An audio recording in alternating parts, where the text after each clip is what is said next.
السلام عليكم. السلام عليكم، صباح الفل، صباح الورد. بصوا بقى، الفيديو ده فيديو مشتريات. تمام. الخيارة دي فيها ايه يخليها الكيلو منها ب30 جنيه؟ ليه؟ يعني انا رحت للراجل خضري هنا عندنا، قلت له عايزه خيار. بصوا حاطط لي طماطميه عامله ازاي، مفعصه ازاي. ماشي. قلت له عايزه كيلو طماطم وكيلو خيار. تمام. قال لي 40 جنيه. فطبعا عارفين انتوا اللي هو خدت الصدمه، اللي هو 40 جنيه. قلت له ليه؟ قال لي الطماطم ب10. انا قلت الطماطم غلت تاني. قال لي الطماطم ب10 والخيار ب30. اسم الله يا عبد الله. كان نفسي اقف اقول له كده، هلا يا عبد الله واسم الله يا عبد الله. ليه؟ قلت له ليه؟ انا ما سكتش، لا ما انتوا عارفيني. قلت له ليه 30 جنيه ليه؟ بصوا الطماطم، بصوا الطماطم عامله ازاي.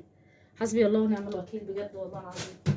المشكله ان هو عنده محل وهو اللي بيختار جوه، وقال بقول له والنبي هاتها لي ناشفه. تمام.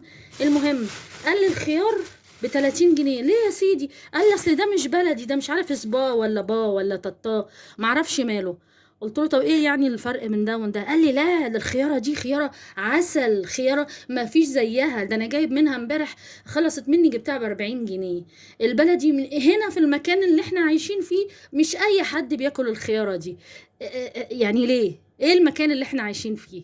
مكان عادي على فكرة، ولا ساكنين في حتة مثلا في الشيخ زايد ولا في التجمع الخامس. ده احنا في التجمع الدموي، ده احنا في جلطة يا عم الحاج. 300 جنيه 30 جنيه وطماطميتين بايظين. طب خلاص لازم اعرض لكم. بصوا لازم تحسوا بمعاناتي. وبعد كده بقى رحت ايه كازيون احلى حاجة فيها يا اولاد، ان كازيون فيه تخفيضات. مهما تلفي ومهما تدوري انتي بتجيبي حاجات يعني ايه باسعار حلوه. نبص نشوف. بص يا ست الناس، معلش خلي الطماطم ايه كده عشان انا متنرفزه منها. جبت 16 قطعه جبنه ديري، ده للاستاذ كوكي. تمام، عشان هو بيحبها. 16 قطعه كانت عامله 28 جنيه. الواحدة من دي اللي هي فيها 8 عاملة 14 ونص 15. جبت الاتنين في 2 جنيه توفير، 2 جنيه من هنا 2 جنيه من هنا. فل شمعة منورة يا روحي. تمام. بعد كده جبت ملح. الملح عامل دن دن دن دن دن دن دن دن دن دن دن دن دن 10 جنيه 95 قرش. 800 جرام او 900 جرام، فحاجة كويسة يعني ايه، وناعم عن بتاع الكياس. جبت باكو نسكافيه ب27 جنيه. تمام. عسل الميزان، عسل النحل ب30 جنيه. 29 جنيه ونص، يعني قولي 30 كام جرام النبي ما عارفة. المهم ان هو من سنة 1889، مش وحش. لبن بيتي النهارده نازل عليه عرض ب37 جنيه، من بعد حاجه و40 بقى 37. طبعا شفته، انا مشتركه في الجروب بتاع كازيون. اول ما لقيته ب37 نزلت هبقت عليه على طول. تمام. وكياس تلاجة طبعا احتجتها غصب عني ب54 جنيه. بس يعني بصوا كميه كبيره يعني حلوه مش وحشه.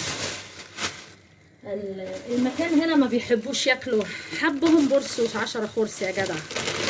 جبت مكرونات بقى بتاعت الشهر. جبت المكرونه بساطه ديت، كانت عامله، بصوا انا بشوف لكم بالظبط ايه دي بساطه. على البساطه 28 29 95 29 جنيه كيلو كامل. تمام.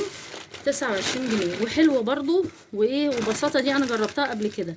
طبعا هتقولي لي لا فين ريجينا ومش عارف ايه. يا جماعه احنا في تقشف والناس كلها بتعاني، مش انا بس، ده كل الناس.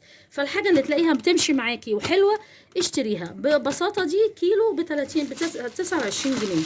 جبت بعد كده مكرونه شعريه خطيره ب8 جنيه ونص. جبت كيسين 16 جنيه، يعتبر كام سعر خطير وطعم خطير وتشير.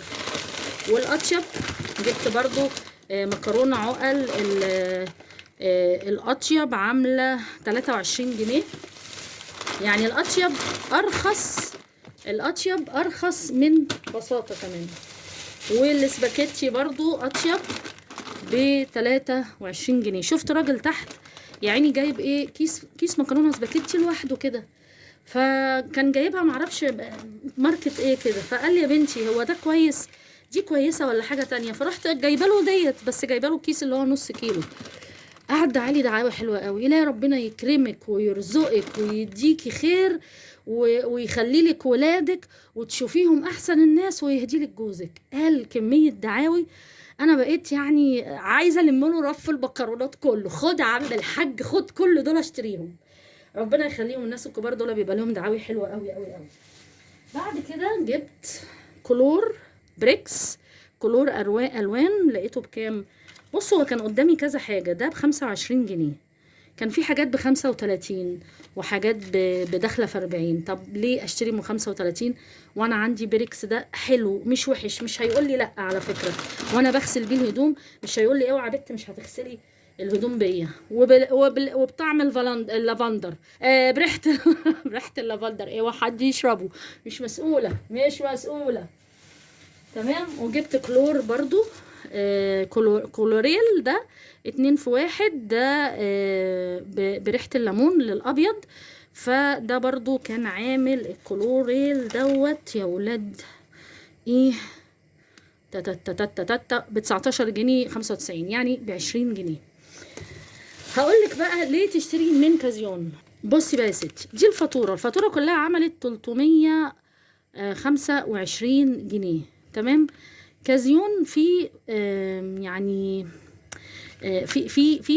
في ميزه حلوه قوي، ان انت بتسجلي رقم تليفونك وبيديكي نقط. بصي هنا عايزه اوريها لك اهي، شايفاها اللي هي 61 جنيه. كل ما تشتري منه، انا ليا 61 جنيه عندهم كوبونات. بعمل ايه بقى؟ بعد ما بتشتري بتسجلي رقم تليفونك، بتقولي له رقم تليفوني كذا، فبيضيف على الفاتوره الفلوس اللي هي ايه، اقول لك هنا اهو. بصي هنا 15 جنيه و80 قرش. انتي خدتي مكافأة على اللي انتي اشتريتيه ده كله، غير انك وفرتي، خدتي 15 جنيه و80 قرش في النزلة دي، اتضافوا على السعر اللي هنا اللي هو 61. هيفيدوكي في ايه بقى؟ ساعات ببقى نازلة لما اجمع 100 جنيه مثلا او 100 وشوية، اروح شارية حاجات مثلا مثلا انا جمعت معايا 61 جنيه اهو دلوقتي، ونزلت اشتريت حاجات ب260 جنيه، ادي له 200 جنيه واقول له ال60 جنيه احسبهم على الكومونات، وبيقول لي هاتي رقم التليفون. مش عيب انك تكوني موفرة، مش عيب انك انت تشوفي فين الطريق الصح وتمشيه. بتوفري هنا 2 جنيه، هنا جنيه، هنا 3 جنيه، هنا 4 جنيه، هنا مش عارف يعني اللبن دوت من 45 ولا 43 37، يعني 7 جنيه بتوفري. لا وبيدوكي فلوس كمان. ففتح الله كويس وكل حاجة، ولكن انا حبيت افيدكم موضوع كازيون. وطبعا انا كل مشتريات والله انا مش قصدي يعني، بس سبحان الله يعني ابني بالليل كان تعبان قوي وقال لي ماما عايز بتاعه ودان، وما كانش فيه، ودانه كانت وجعاه، فجبت له نقط ودان. النقط الصغيره دي الازازه المفعوصه دي عامله 26 جنيه. الله المستعان، ربنا يقوينا على كل شيء. اتمنى اكون فدتكم. روحوا كازيون هتاخدوا فلوس وفي نفس الوقت هتوفروا فلوس، وربنا يعينكم ويعيننا امين يا رب العالمين. ما تنسوش اللايك والاشتراك وتفعلوا زر الجرس عشان يوصل لكم كل جديد. السلام عليكم.